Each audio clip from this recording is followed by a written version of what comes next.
오늘 합독하실 성경 말씀은 전도서 7장 11절부터 14절까지입니다. 지혜는 유산같이 아름답고 햇빛을 보는 자에게 유익이 되도다. 지혜의 그늘 아래에 있음은 돈의 그늘 아래에 있음과 같으나 지혜에 관한 지식이 더 유익함은 지혜가 그 지혜에 있는 자를 살리기 때문이니라. 하나님께서 행하시는 일을 보라. 하나님께서 굳게 하신 것을 누가 능히 곧게 하겠느냐. 형통한 날에는 기뻐하고 곤고한 날에는 되돌아보아라. 이 두 가지를 하나님이 병행하게 하사 사람이 그의 장래 일을 능히 헤아려 알지 못하게 하셨느니라. 하나님의 살아계신 말씀입니다.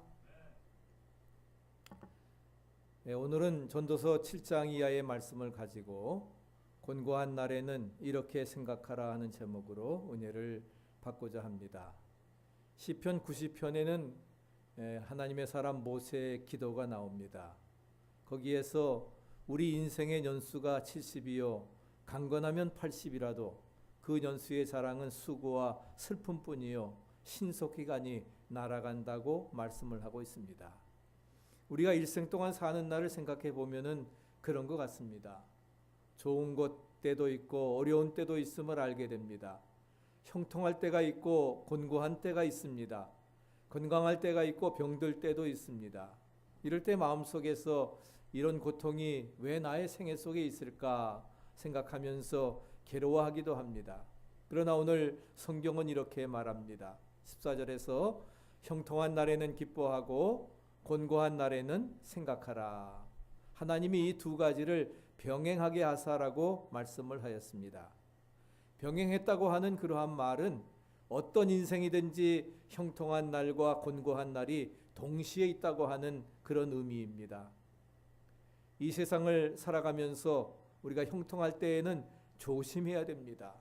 형통하고 잘 나간다고 해서 교만하거나 방탕할 때에 그것이 바로 심판이 될 수도 있습니다.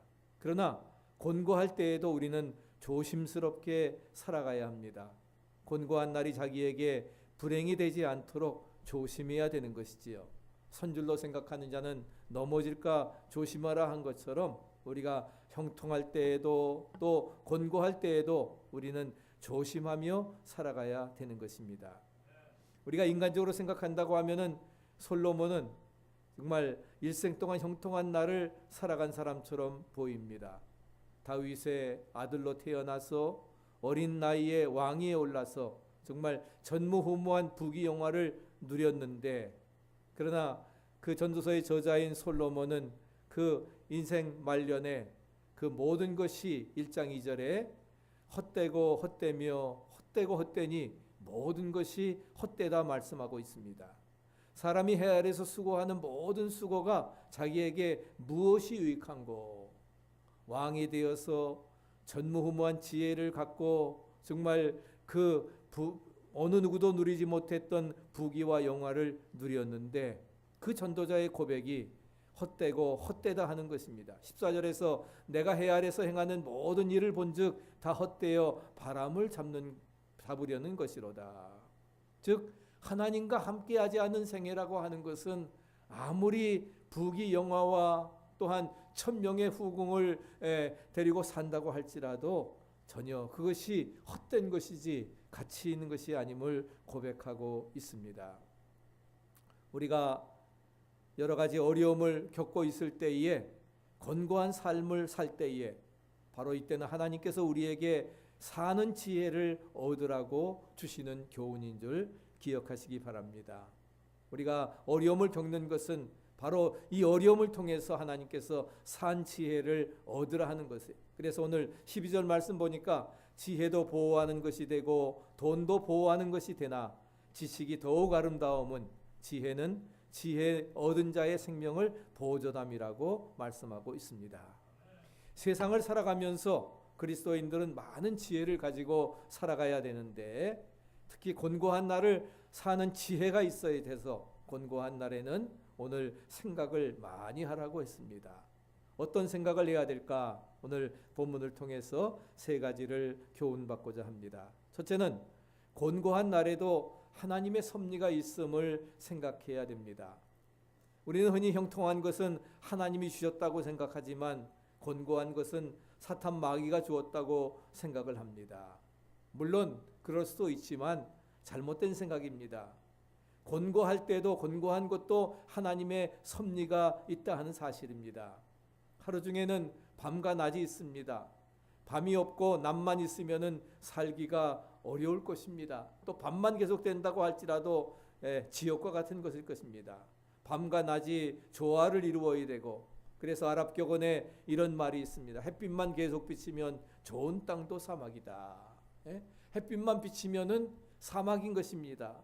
때로는 비도 와야 되고 먹구름도 떼야 되고 구름 끼는 그러한 상황이 필요하다 하는 것입니다. 1년 중 가장 살기가 좋은 때가 봄이지만 봄만 계속되어서는 지루하지요. 여름과 가을과 겨울이 있어야 우리의 생애가 더 아름다운 것입니다.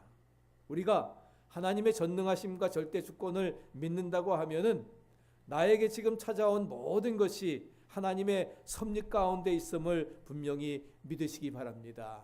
그래서 어떠한 어려움이 있다 할지라도 이것도 하나님의 섭리 가운데, 내가 잘못된 것이 있다면 바로 그런 상황을 통해서 회개하고, 그렇지 않을 때에는 이것을 잘 이겨나갈 때에 하나님께서 나에게 주시는 축복의 연단의 기회라 생각하고 믿음으로 감사하며 이겨나가야 될 것입니다. 오늘 13절 말씀 보니까 하나님의 행하시는 일을 보라, 하나님이 굳게 하신 것을 누가 능히 곧게 하겠느냐 말씀하고 있습니다. 즉 하나님께서 주신 것을 감히 누가 손대겠느냐 하는 그런 말씀입니다. 하나님께서 주신 권고를 내가 받아들여야지 내가 내 힘으로 이것을 제어할 수 없다 하는 것입니다. 거역할 수 없다 하는 것이지요. 불평하고 원망해서는 안 된다 하는 것입니다. 이러한 시가 있습니다. 무엇이나 얻을 수 있는 힘을 달라고 하나님께 구했지만 나는 약한 몸으로 태어나서 겸손히 복종하는 것을 배웠노라. 힘을 달라고 구했는데 하나님이 나에게 주신 것은 오히려 힘을 주신 것이 아니라 약하게 하셔서 하나님 앞에 겸손히 복종하는 것을 배우게 되었다는 것입니다. 내가 바라고 원하는 것은 하나도 받지 못했지만 내가 간구하지 않던 더 좋은 것으로 내게 응답되었도다. 믿으십니까?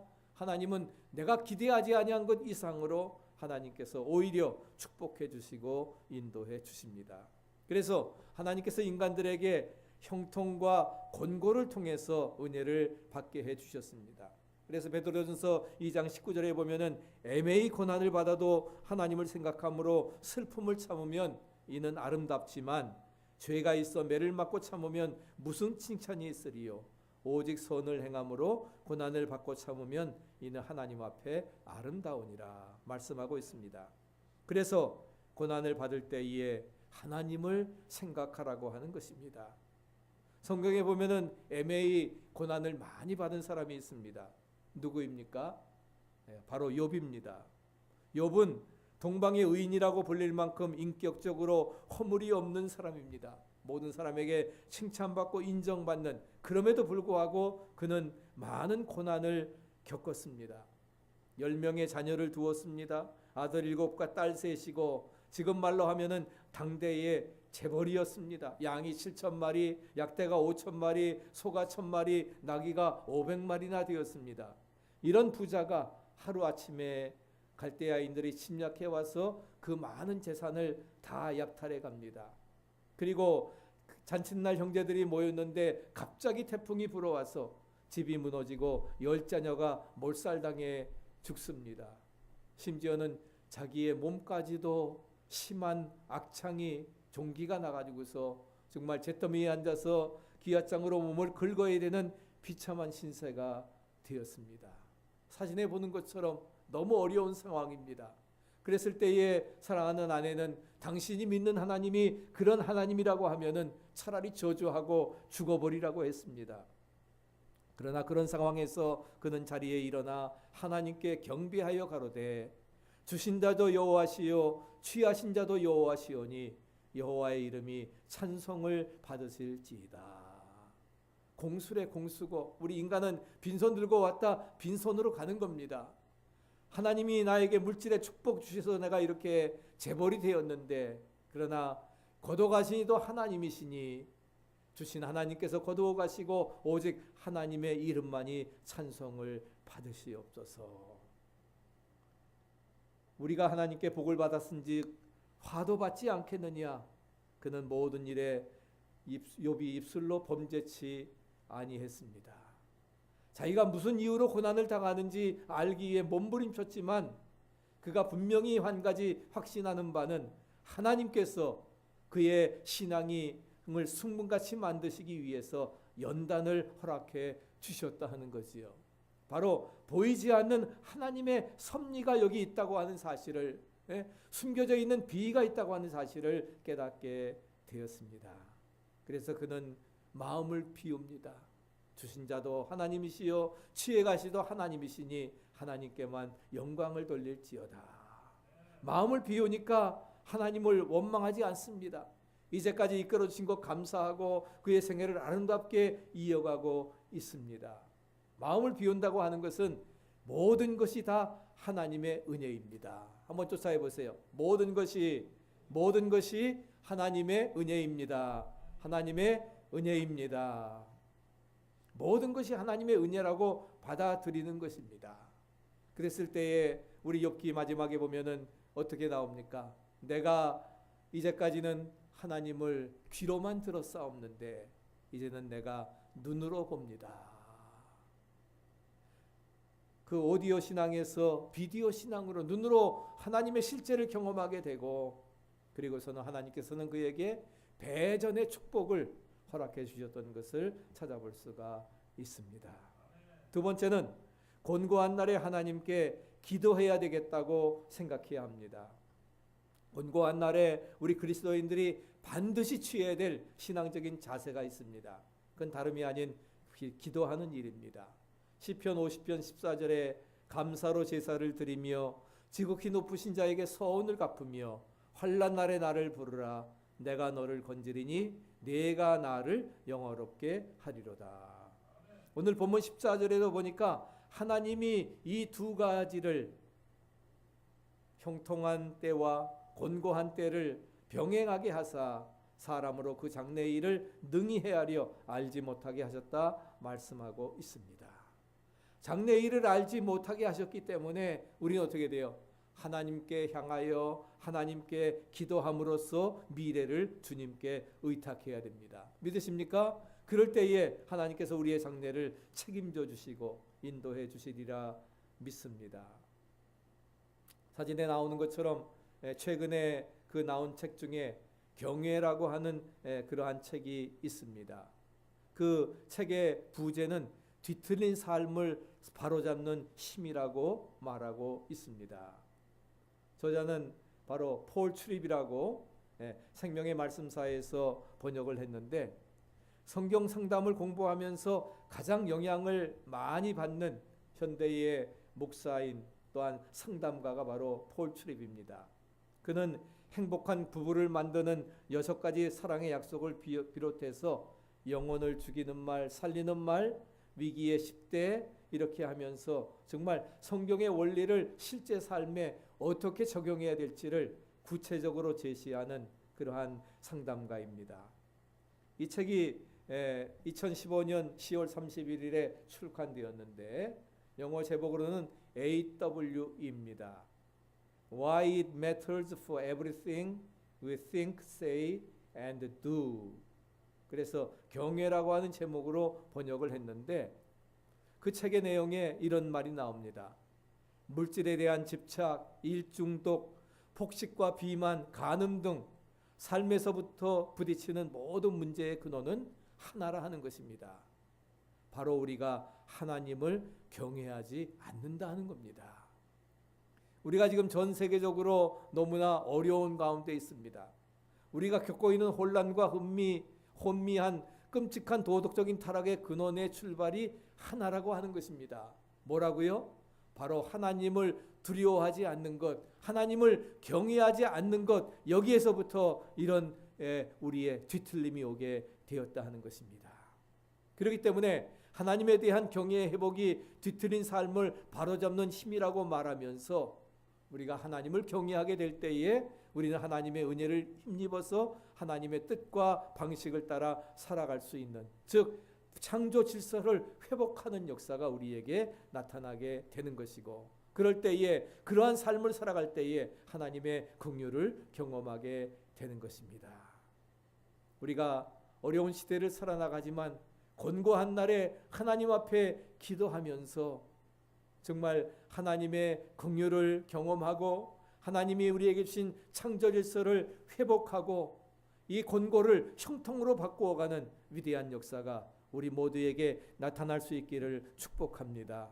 그러려고 하면은 우리가 정말 하나님을 향한 경외의 삶에서, 뒤틀린 삶에서 벗어나서 하나님에 대한 경외의 회복이 바로 우리의 뒤틀린 삶을 바로잡아 나아갈 수 있을 때에 창조 질서가 회복되어지고 긍휼을 경험케 되어지리라 믿습니다. 한번 여러분들에게 일독을 구합니다. 만약에 보기 어려우신 분들은 인터넷에 들어가면은 이북으로도 볼 수 있으니까 충분히 들어가셔서 이제 한번 읽어보시기 바랍니다. 그래서 우리가 하나님의 창조 질서를 회복하고 우리의 뒤틀린 삶에서 이제 하나님 우선주의로, 제일주의로, 또 하나님을 경외하는 삶으로, 그래서 하나님의 긍휼하심이 넘치는 축복의 역사가 저와 여러분들에게 함께할 수 있게 되기를 간절히 바랍니다. 내일 일을 모르는 것이 좋습니다. 여러분, 우리가 내일 일 안다고 하면은, 장래 내가 언제 죽고 어떻게 죽고 하는 것 안다고 하면은 아마 하루하루 사는 것이 지옥일 것입니다. 그렇기 때문에 우리는 한 가지만 알고 있으면 됩니다. 예수님을 믿으면 천국 간다. 할렐루야. 그것만 알고 있으면 돼요. 장래 일은 하나님만 아시면 됩니다. 아멘. 나는 뭐예요? 다만 기도하기만 하면 되는 것입니다. 믿습니까? 장래는 하나님께 맡기고 하나님만 아시니까 우리는 기도하면서 하나님의 뜻을 구하고 정말 하나님을 경외함으로 하나님의 뜻을 이루는 도구로 살아가야 될 것입니다. 마태복음 6장 34절에도 그러므로 내일을 위하여 염려하지 말라. 내일 일은 내일 염려할 것이요 한날 괴로움은 그날에 족하니라. 너희는 먼저 하나님의 나라와 하나님의 의의를 구하라. 그리하면 이 모든 것은 바로 말 그대로 에브리싱 다입니다. 먼저 주의 나라와 의의를 구할 때에 하나님께서는 모든 것을 더하는 축복으로 채우실 것입니다. 이 말은 아무것도 하지 말라고 하는, 염려하지 말라 했으니까 아무것도 하지 말라는 의미나 계획을 세우지 말라는 것이 아닙니다. 모든 것이 하나님의 섭리 가운데 있기 때문에 너희는 다만 내일 염려는 주께 맡기고 너에게 주어진 그 할 일을, 주님이 주신 명령을 그날 기도로 수행하면서 행하라 하는 것입니다. 그래서 지난주에 말씀드렸지만 바울은 빌립보서 4장 6절에서 아무것도 염려하지 말고 오직 모든 일에 기도와 간구로 너희 구할 것을 감사함으로 하나님께 아뢰라. 그리하면 모든 지각에 뛰어난 하나님의 평강이 그리스도 예수 안에서 너희 마음과 생각을 지키시리라 말씀하고 있습니다. 염려하는 일에 대해서는 기도하라 하는 것입니다. 또한 감사함으로 아뢰라 하는 것입니다. 믿습니까? 어려움 속에서도 감사함으로 아뢰라 하는 거예요. 예를 들어서 내가 모세의 문지방에 내 이마가 찢어졌다 할지라도 재수없다라고 생각할 것이 아니라 감사하다. 조금만 옆에 갔으면 눈을 찔려서 눈을 멀었을 텐데 오히려 이마 찢은 것으로 감사할 수 있다는 것이지요. 그럴 때에 하나님의 평강이 그리스도 예수 안에서 우리 인생을 책임져 주시리라 믿습니다. 시편 46편 1절에도 하나님은 우리의 피난처시요 힘이시니 환난 중에 만날 큰 도움이시라 말씀하고 있습니다. 능히 헤아려 장래의 일을 알지 못하게 하신 하나님의 뜻 가운데서 우리가 할 일은 하나님께 기도하는 일임을 믿으시기 바랍니다. 심령 속에 도사리고 있는 곤고한 마음의 불안, 초조함 등이 기도로 해결될 수 있습니다. 아무것도 염려하지 말고 오직 모든 일에 기도와 간구로 너희 구할 것을 감사함으로 하나님께 아뢰라. 그리하면 너희 마음과 생각, 인생을 지키시리라. 마지막 세 번째는 곤고한 날에는 합력하여 선을 이룬다고 생각해야 됩니다. 로마서 8장 28절에 우리가 알거니와 하나님을 사랑하는 자 곧 그 뜻대로 부르심을 입은 자들에게는 모든 것이 합력하여 선을 이룬다고 말씀하고 있습니다. 모든 것이 합력해 선을 이루는 것 조건이 있습니다. 하나님을 사랑해야 됩니다. 하나님만 사랑해야 됩니다. 그리고 그 뜻대로 부르심을 입은 자들, 즉 하나님의 뜻대로 우리가 부르심은 자들로 순종하며 그 말씀대로 순종해 살아나갈 때에 하나님께서는 곤고한 일도 어려움도 축복으로 변화시키는, 그래서 합력해 선을 이루게 하시리라 믿습니다. 여기서 우리가 한 가지 생각할 것이 있는데, 그것은 잃는 중에도 얻는 것이 있습니다. 믿습니까? 잃는 것 중에도 얻는 것이 있어요. 망하는 중에도 남는 것이 있습니다. 손해보는 중에도 유익이 있다는 사실을 분명히 기억하세요. 그래서 시편 119편 71절에 고난당한 것이 내게 유익이라, 이로 인하여 내가 주의 율례를 배우게 되었습니다. 여러분, 고난당한 게 어떻게 유익이 되겠습니까? 세상적인 유익을 찾으려 하면 아무것도 없습니다. 오히려 손해만 받지. 그러나 그 유익은 하나님과의 관계 속에서 얻게 되는 것입니다. 세상 사람들은 물질로만 따지기 때문에 유익이 없습니다. 우리가 하나님을 형통할 때보다 곤고할 때에 사실 더 많이 체험합니다.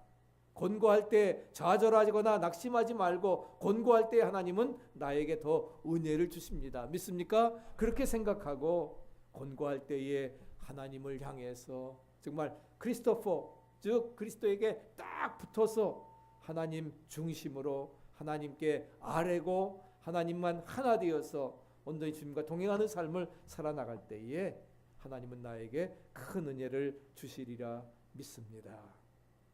곤고한 날에 우리는 인격적으로 유익을 얻어야 됩니다. 그래서 주님께서 정말 내가 십자가를 지고 서 있노니 내게 와서 나를 보고 은혜를 받고 불행과 고통과 곤고한 날을 다 씻으라 말씀하십니다. 그렇기 때문에 I'm finished, 다 이루었다 말씀하신 것입니다. 그러므로 형통할 때가 아닌 환난이 오고 역경이 올 때에 우리가 하나님과 깊은 관계를 맺고, 우리도 주 없이는 내가 살 수 없습니다. 주 없이 내가 한순간도 살 수 없다는 그런 고백을 가지고 주님 앞에 나와야 됩니다. 욥은 마지막 결론 23장 10절에서 이렇게 말합니다. 나의 가는 길을 오직 그가 아시나니 그가 나를 단련하신 후에는 내가 정금같이 나오리라. 여러분, 금이라고 하는 것은 가장 높은 온도에서 남는 것입니다. 불순물을 다 제거되고, 그렇기 때문에 변치 않습니다. 가장 빛나고 비싼 것입니다. 나를 단련하신 다음에는 내가 정금같이 나오리라. 어떤 어려움 속에서도 원망하지 아니하고 저주하지 아니하고 하나님께 영광 돌렸더니 하나님께서 저를 배전의 축복으로 바꾸어 주셨습니다. 믿습니까? 그런 역사 우리가 체험해야 된다는 겁니다. 사도 바울이 곤고함을 통해서 그의 생을 위대하게 만들었습니다. 10여 년 동안 선교 여행을 하면서 정말 굶고 잠도 자지 못하고 매도 맞고 심지어는 돌에 맞아 죽는 위험 속에도 있었습니다. 또 몇 년 동안 감옥살이를 하면서도, 그러나 그 가운데에서 정말 주옥 같은 생명의 말씀이 증거되어지는 것입니다. 에베소서, 빌립보서, 골로새서, 빌레몬서, 정말 감옥에 사형당할 사형수가 주 안에서 항상 기뻐하라. 염려하지 말고 어떤 형편이든지 자족하기를 배웠노니 풍부에 처할 줄도 알고 비천에 처할 줄도 알아. 모든 일에 배부름과 배고픔과 풍부의 궁핍에도 일체의 비결을 배웠노라. 그러면서 내게 능력 주시는 자 안에서 내가 모든 것을 할 수 있느니라. 어떤 이런 위대한 고백이 나옵니다. 나의 하나님이 그리스도 예수 안에서 영광 가운데 풍성한 대로 너희 모든 쓸 것을 채우시리라. 하나님 아버지께 영광을 돌릴지어다. 위대한 고백을 할 수 있었던 것입니다. 그러므로 우리가 곤고한 날이 오면은 우리도 은혜의 보좌 앞에 담대히 나아가야 됩니다. 찬양하고 기도할 때에 옥문이 열리고 착고가 풀어지고 우리 얽혔던 문제가 해결되고 할렐루야, 기적의 역사가 이루어지리라 믿습니다. 곤고한 날에 은혜의 보좌 앞에 담대히 나와서 제단에 우리가 나와서 무릎 꿇고 기도하시기 바랍니다. 또 우리가 구주년을 위해서 40일 동안 연속 기도하고 있는데, 그래서 40일 동안 우리가 저녁 기도회 했는데 하나님께서 함께 해주셔서 우리가 정말 은혜의 보좌 앞에 나와 기도할 때에 기도와 간구로 우리의 구할 것을 감사함으로 아랠 때에 하나님께서 모든 것 채워주시고 인도해 주시리라 믿습니다. 이제 우리 2018년을 이제 결산하면서 정말 우리에게도 모든 것이 합력해 손을 이루는 아름다운 결과가 이루어지기를 축복합니다. 그러기 위해서 우리가 곤고한 날에 기도하고 또 하나님 앞에 기도하면서 하나님의 섭리를 깨닫고 믿음으로 간구하면서 이제 풍성한 결산이 이제 2018년도 우리 교회 또 우리 삶 가운데 이루어져서 우리 빌라등대교회가 수리안디옥 교회와 같이 지역사회를 섬기고 세계 선교의 사명을 감당하는 능력 있는 역사가 우리 장례 9주년을 보내면서 이루어지게 되기를 간절히 축원합니다.